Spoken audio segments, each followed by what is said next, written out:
Good morning student. कल आपको इसकी डिटेल के बारे में बताया था, इसका जो सिलेबस है। आज हम इसकी सेकंड यूनिट स्टार्ट करेंगे जिसका नाम है अलजेब्रा।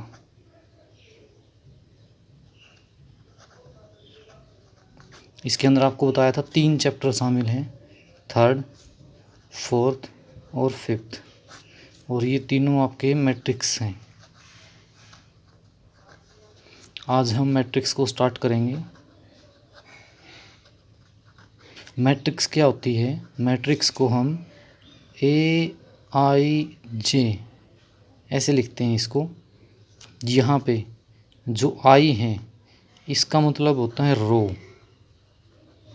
जो जे है इसका मतलब होता है कॉलम। हम आई की जगह पे क्या लिख सकते हैं?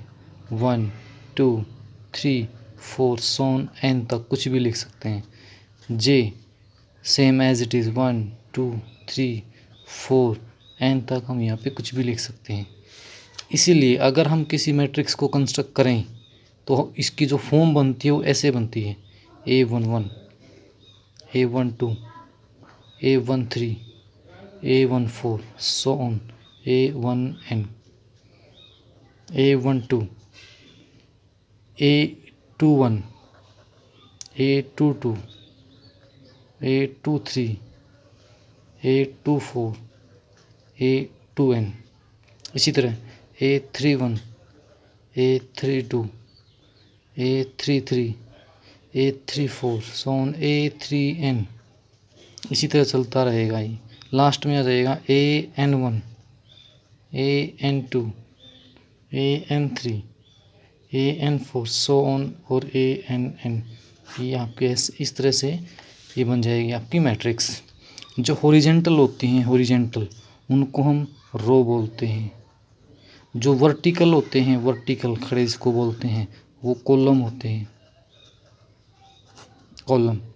तो जैसे हमने बताया था, आई का मतलब होता है रो और जे का मतलब होता है कॉलम। इसके बाद नंबर जो 2 पॉइंट आएगा, इसका आपने नोटेशन दिखानी है। Notation of A matrix. Notation का मतलब होता है इसका नाम रखना है आपने। तो जो भी इसका नाम रखते हैं हम इसको कैपिटल लेटर में लेते हैं। Capital letter, capital letter. For example a लिख सकते हो, बी सी डी, आप कुछ भी इसके अंदर इसका नाम चेंज कर सकते हो।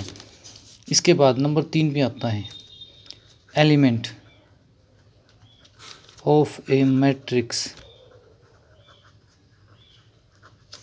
जब हम कोई भी मैट्रिक्स बनाते हैं, फॉर एग्जांपल जैसे ये हमने बना ली, इसके अंदर जो ये डिजिट आए हैं, ये जो डिजिट आए हैं इसके अंदर, इनको हम इसके एलिमेंट बोलते हैं। तो इसके अंदर कुल मिला के आपके 6 एलिमेंट हो गए, 6 एलिमेंट। इसके बाद नेक्स्ट पॉइंट जो आता है, इसके बाद आएगा आपका ऑर्डर ऑफ ए मैट्रिक्स, जो सबसे इम्पोर्टेंट है। ऑर्डर का मतलब होता है कोई भी आपके पास मैट्रिक्स है, कोई भी आपके पास मैट्रिक्स है, इसके अंदर आपने इसकी रो और जो कॉलम है वो काउंट करनी है। जैसे ये फर्स्ट रो है, ये सेकंड रो है, तो इसमें 2 रो होगी। ये फर्स्ट कॉलम है, ये सेकंड कॉलम है और ये थर्ड कॉलम है, तो ये 3 कॉलम हो गए। तो जो इसका ऑर्डर है वो 2 क्रॉस 3 बन गया। पहले हमेशा रो को काउंट करना है, बाद में आपने कॉलम बोलने हैं। तो आपका जो ऑर्डर है 2 क्रॉस 3, अगर हम इन दोनों की मल्टीप्लाई कर देंगे तो आपके पास टोटल जो एलिमेंट हैं वो निकल जाएंगे। और जो ऑर्डर होता है, ऑर्डर, उसको हम m क्रॉस n से डिनोट करते हैं। m cross n। यहाँ m का मतलब उसी तरह से रो है और n का मतलब आपका कॉलम है। ठीक है, यह आपका इसका ऑर्डर ऑफ ए मैट्रिक्स। इसके बाद नेक्स्ट नंबर 5। नंबर 5 ये आपका आएगा diagonal element. Of A matrix. Diagonal का मतलब आपको पता है, जैसे हम कोई भी आपके पास कोई भी क्वाड्रिलेटरल या कोई भी डायग्राम बनाते हैं तो जब हम ऐसे लगाते हैं ये और ये, इसके डायगोनल बोलते हैं इसको। अब हमने डायगोनल एलिमेंट पढ़ना है मैट्रिक्स के अंदर, तो इसके अंदर जैसे आपको फॉर्म बताई थी ए आई जे, जिस भी एलिमेंट में आई और जे दोनों इक्वल आ जाएं, आई इज इक्वल टू जे, अगर ये कंडीशन है तो उसको हम डायगोनल एलिमेंट बोलेंगे। For example A11, A22, A33, A44, ऐसे ये आपके डायगोनल एलिमेंट होते हैं। इसके बाद नेक्स्ट पे जो आपके एलिमेंट बताया था, एलिमेंट ऑफ ए मैट्रिक्स, मान लीजिए आपके सामने ये लिखा हुआ 1 3, इसका मीनिंग क्या हुआ? इसका मतलब हुआ फर्स्ट रो का थर्ड एलिमेंट, इसका मीनिंग ये हो 1 3 का। अगर A34 लिखा हुआ है, इसका मतलब हो गया थर्ड रो का फोर्थ एलिमेंट, इसका मतलब ये हो गया। अब मान लीजिए आपके पास कोई भी मैट्रिक्स गिवन है, फॉर एग्जांपल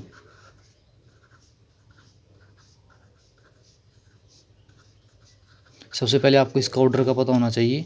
3 रो हैं, 3 कॉलम हैं, तो इसका जो ऑर्डर है वो 3 क्रॉस 3 हो गया। अब आपसे इसमें से पूछा जाएगा भाई आपके पास A13 कौन है?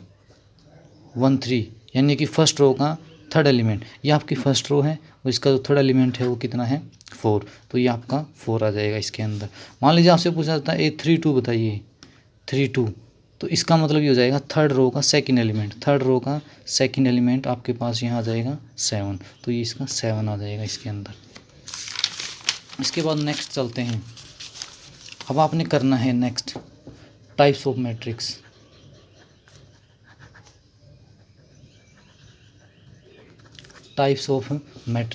इसके अंदर आपने क्या लेना है? इसकी टाइप्स करनी मैट्रिक्स की। तो स्टार्ट करते हैं सबसे नंबर 1 पे। ये आपके पास आएगी नंबर 1 पे आपके पास आएगी रो मैट्रिक्स।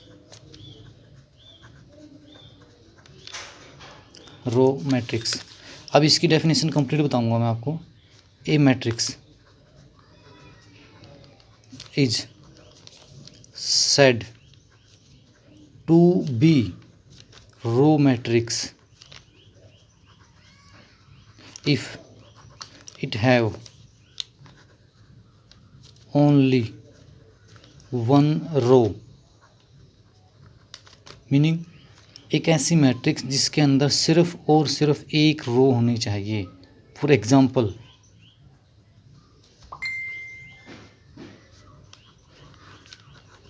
1 4 3 7, ये आपके पास इसके अंदर सिर्फ और सिर्फ एक ही रो है, तो इसका कॉलम आप कितने भी हो सकते हैं लेकिन रो एक होनी चाहिए, तो उसको हम क्या बोलेंगे? रो मैट्रिक्स बोलेंगे।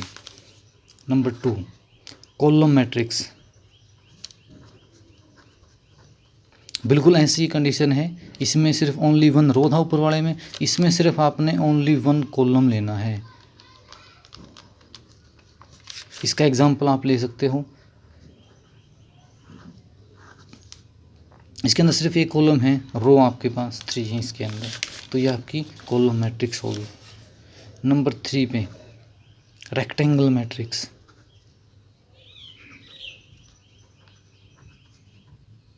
रेक्टेंगल वर्ड आप समझ गए होगे, जिसके अंदर लेंथ और ब्रेथ होती है, यानी कि length is not equal to breadth होती है। तो रेक्टेंगुलर मैट्रिक्स ऐसी होती है, डेफिनेशन सुनिए इसकी क्या है।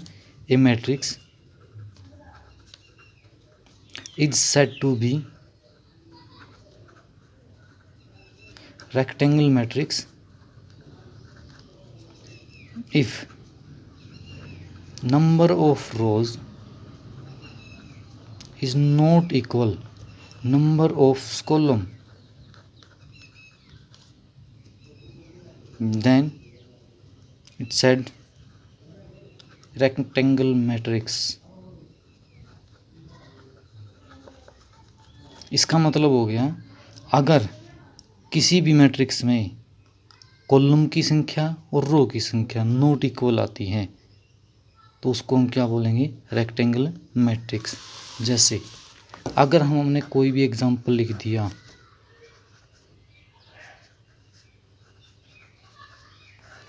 इसके अंदर आपने चेक किया 2 रो हैं, कॉलम चेक की इसके अंदर 3 कॉलम हैं, तो रो और कॉलम है जो नॉट इक्वल है, तो हम इसको रेक्टेंगुलर मैट्रिक्स बोलेंगे। इसके बाद नंबर 4 पे आएगी square matrix. Square matrix, square matrix के अंदर क्या होता है, स्क्वायर मैट्रिक्स के अंदर number of rows is equal to number of column, दोनों इक्वल होने चाहिए। सबसे इंपॉर्टेंट स्क्वायर मैट्रिक्स है, सबसे ज़्यादा जो क्वेश्चन आते हैं स्क्वायर मैट्रिक्स के ही क्वेश्चन आते हैं। जैसे फॉर एग्जांपल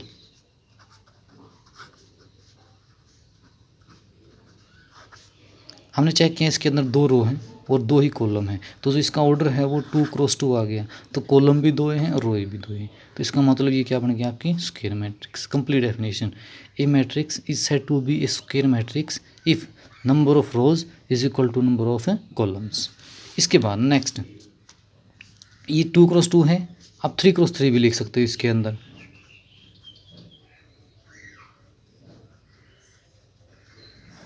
ये आपका 3 क्रॉस 3 का एग्जाम्पल है, 3 क्रॉस 3 का।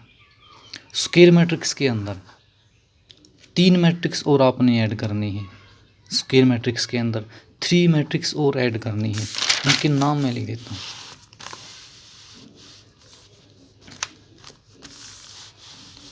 नंबर 1 पे इसके पार्ट हैं डायगोनल मैट्रिक्स,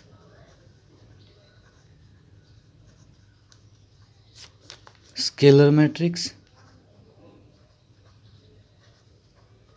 और यूनिट मैट्रिक्स। ये तीनों में डिफरेंस क्या, बिल्कुल हल्का सा डिफरेंस है। जैसे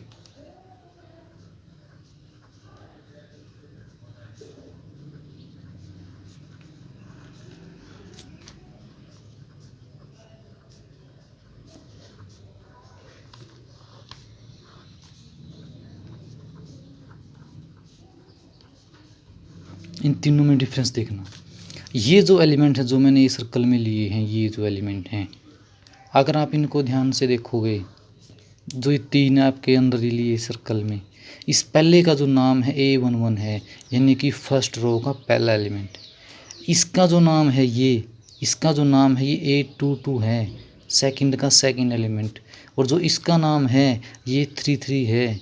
और ये आपको बताया था जब I और J दोनों इक्वल आते हैं, I और J दोनों इक्वल आते हैं तो उनको हम डायगोनल एलिमेंट बोलते हैं। तो ये आपके डायगोनल एलिमेंट हैं इसके अंदर। अब तीनों में डिफरेंस देखो, इसके अंदर जो डायगोनल एलिमेंट हैं वो अलग अलग हैं, तो जिसके अंदर अलग अलग डायगोनल एलिमेंट आते हैं उसको हम डायगोनल मैट्रिक्स बोलते हैं। स्केलर मैट्रिक्स, इसके अंदर डायगोनल एलिमेंट आपके सेम हैं, सेम कोई भी हो सकता है, 4 आ सकते हैं, 6 आ सकता है, 10 आ सकते हैं, तो उसको हम स्केलर मैट्रिक्स बोलेंगे। और अगर 1 आते हैं, ओनली 1 केवल 1 तो हम उसको बोलेंगे यूनिट मैट्रिक्स। और इसका जो दूसरा नाम है यूनिट मैट्रिक्स का, उसको आइडेंटिटी मैट्रिक्स भी बोलते हैं, आइडेंटिटी मैट्रिक्स ये भी बोलते हैं, आइडेंटिटी मैट्रिक्स। एक बार कंप्लीट डेफिनेशन एक की मैं बोलता हूँ, डायगोनल की देखना क्या है। एक स्क्वायर मैट्रिक्स, इसको ऐसे लिखेंगे, a square matrix is said to be a diagonal matrix, if its diagonal element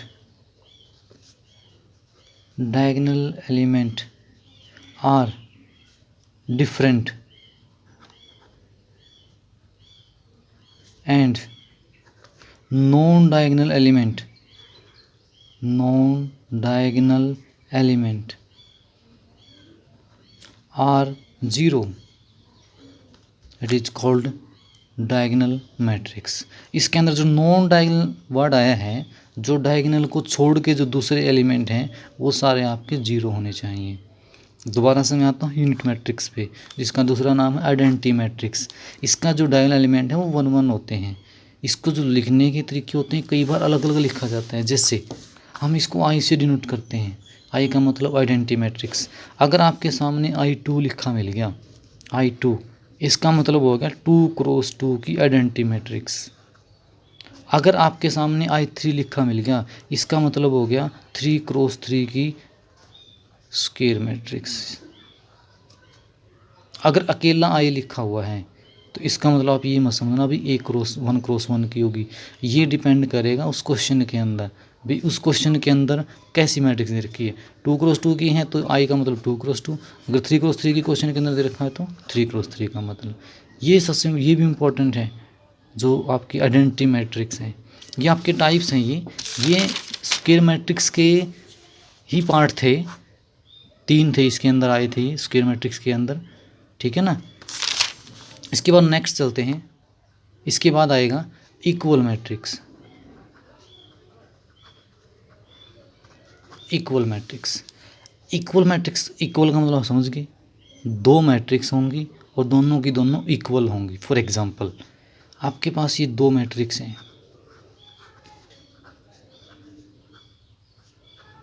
ये 2 मैट्रिक्स हैं और ये आपको इक्वल प्रूव करनी है। तो इसकी 2 कंडीशन होंगी, 2 कंडीशन। पहली कंडीशन क्या, नंबर 1 पे इन दोनों मैट्रिक्सों का जो ऑर्डर है वो सेम होना चाहिए, ऑर्डर सेम। ये आपके सामने देखो 2 क्रॉस 2 है और ये भी आपके सामने 2 क्रॉस 2 है, तो इन दोनों का जो ऑर्डर है वो सेम है।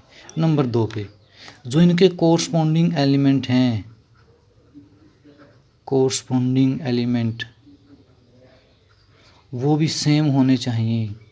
कोरस्पॉन्डिंग का मतलब है इसका A11 तो दूसरी मैट्रिक्स का भी A11। जैसे इसका A है तो इसका क्या है P, तो जो A है वो किसके बराबर होना चाहिए, P के। इसका अगर 2 1 लेते हो आप तो इसका भी 2 1 लेना है, यानी कि C और इसका R, तो ये दोनों क्या होने चाहिए आपके इक्वल। अगर ये दोनों आपके सारे इक्वल आते हैं कोरस्पॉन्डिंग एलिमेंट तो हम उनको क्या बोलेंगे, इक्वल मैट्रिक्स बोलेंगे। जितनी भी आज आपको ये डेफिनेशन बताई हैं, टाइप्स ऑफ डेफिनेशन आपके पास हैं, ये जितनी भी आपको ये करवाई हैं, ये सारी आपने फिर कॉपी में नोट करनी है। Thank you.